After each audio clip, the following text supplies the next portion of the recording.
My name is Olatunde Sobomehin. I'm the CEO and lead servant of StreetCode Academy, husband and father of four. StreetCode is this ambitious group of community activists and coders and developers who coming together to make sure that everyone has access to innovation.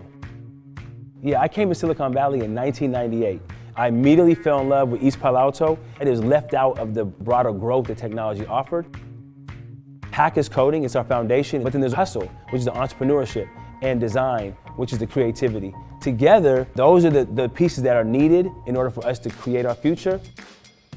One story that captures the diversity of thought that we have here is a moment where 3 of our students got presented as innovators in their respective fields.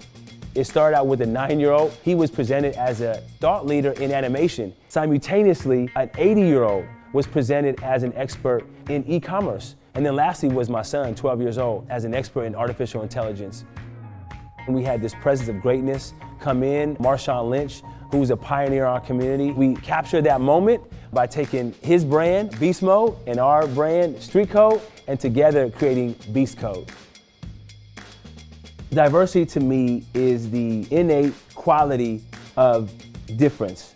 For us to be a healthy tech system, we need different roles. When I was a college student, I was convinced that technology would shape the course of our history. Jesse Jackson, they called the digital divide the civil rights issue of our era. The biggest barrier was, do I even belong in this conversation? That was in 1999, 2000. Now we're looking at 2014, we started StreetCode. So it took over a decade for me to gain the confidence that I could go back to the conversation and actually have something to say. I struggle with that to this day. The story, the narratives of who we are and where we belong. So many of us are shackled by the stories of whether we're too short, we're too old, we're too young, we're too black. So our country was built on this narrative that there are certain people at the top and others have to fall in line. If we truly see each other as equals, I think some of this stuff is going to iron itself out.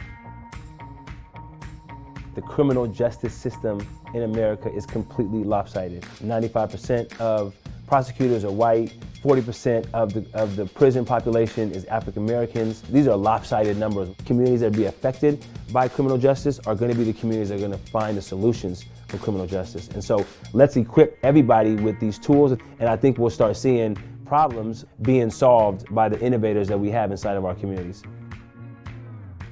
We call it kind, care, and cost. There are people that can give in-kind resources, right? These are the computers and the technology.